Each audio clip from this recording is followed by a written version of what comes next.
ladies and gentlemen, and welcome to the show on this Tuesday, April 18th, 2023. Glad to have you guys here. So what's happening out there? Let's get in there and let's take a look at some of the stuff that's going on in the world right now. China has decided that they want to inspect the ships that are going through the Taiwan Straits. And Taiwan has said, hey, you know what? We're not going to cooperate. And so what's happening is now the 7th Fleet is in that area, which I'm going to get into in a minute. It says, China's Fujian Maritime Safety Administration launched a 3-day special joint patrol and inspection operation in the central and northern parts of the Taiwan Strait. It includes moving to board ships. The move comes amid high tensions between China and Taiwan right now, and listen, between the United States too. The 7th Fleet is in that area. I don't think they're boarding. Now, I was reading this morning, I don't think they're trying to board military vessels, but I think they're trying to board.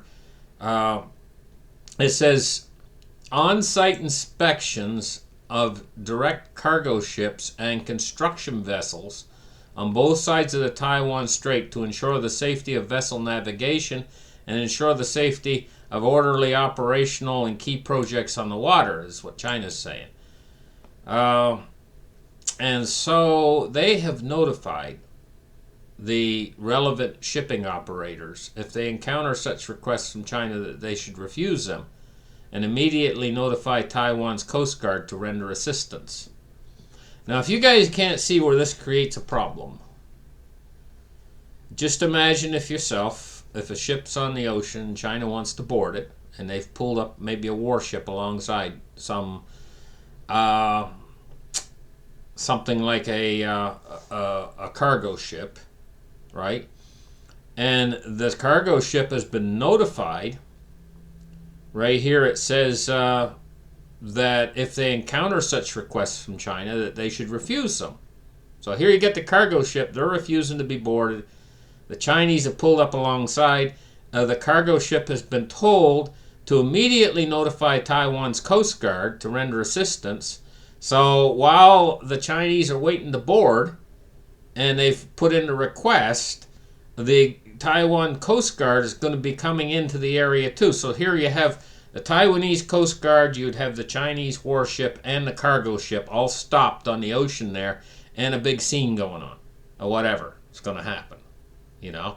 And then through the freedom of navigation, here comes a U.S. Navy warship from the 7th Fleet into the same region at the same time. You can see how all this could develop into something from basically a small request, because there's a lot of tension in the area right now of the Taiwan Strait between Taiwan and China. China and Taiwan are very close together. There's only a small strait between the two, or the water flows between the two. It's basically just an offshore island of that area, you know. I mean, there's also a lot of tension in the South China Sea right now too. So this is a huge situation that could develop rather quickly if something were to happen. So we have the 7th Fleet. We have a 7th Fleet destroyer right now, and this has just happened, that transited the Taiwan Strait under the Act of Freedom of Navigation. It says it's a Burke-class guided missile destroyer, USS Miles. And they said they conducted a routine Taiwan Strait transit on April 16th through the waters where the high seas freedom of navigation and overflight apply in accordance with international law. The Chinese have been trying for a while now to change this international law and make it invalid. But it was decided on, I think, at the Court of The Hague a little while ago. Now, there's another thing I want to get into here this morning about rice. So,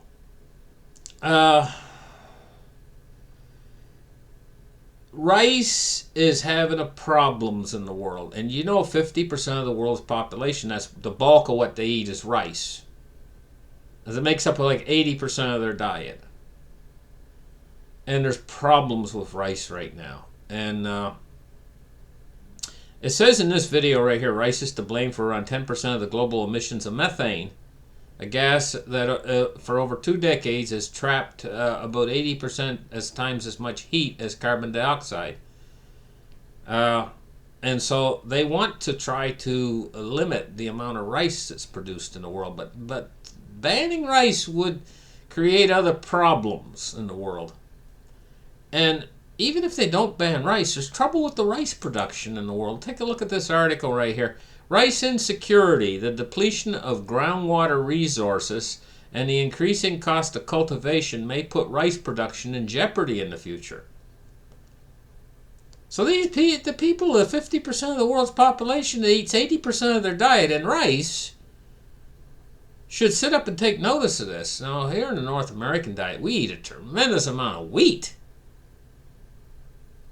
Bread, it's wheat. And that's a big one. Crackers, you want to have some soup today? Crackers, people don't associate that with wheat, but that's a wheat product. We eat a tremendous amount of wheat. It's in almost everything that we eat, even soups and salads. You end up having wheat. Yeah, wheat on your salad. It's in the salad dressing. It's in almost everything. A lot of people now are developing wheat allergies, and it oftentimes reflects itself in your digestive tract, your lower digestive tract. And people have trouble with that, and they have to have gluten-free diet, what's called a gluten-free diet, because there's a little particle in the wheat they call gluten. When you make a pizza dough, got it on the table or wherever you open it up, you know how stretchy it is, that stretchy stuff? That's the gluten, and that's the part that they can't digest properly. It causes bloating and everything else. Anyway, how I got talking about that, I don't know. But we're going to move on here. What was this article I had here I wanted to show you guys? Just looking it up here. Morgan Stanley analysis are forecasting something. See, this is going to be the next shoe to drop, I think.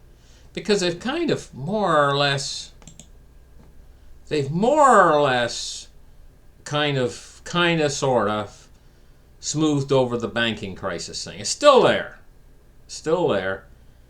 but there's the discount window, and they can go and they can get money, but it's a year loan in the discount window, and that'll come due eventually, But for now, things are kind of smoothed over a little bit. But what's the next shoe that's going to drop is going to be this commercial real estate is really, and the regular real estate out there ain't doing that great.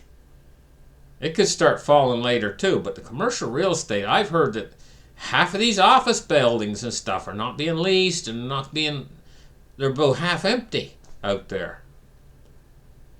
And as layoffs occur, we're going to see even more of them empty.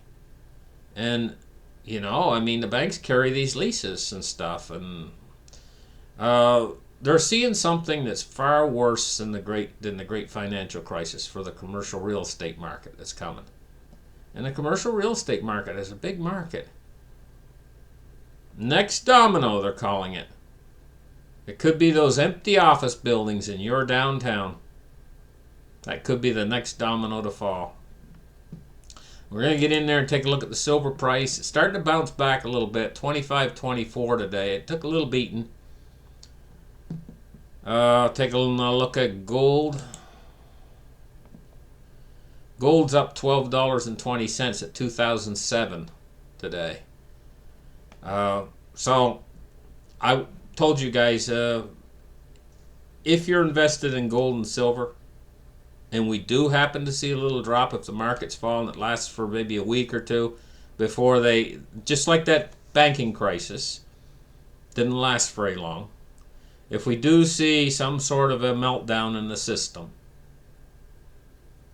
and you got gold and silver, and you see the price decline a little bit, it's just like it didn't happen if you don't sell your gold and silver. You only take your loss when you sell.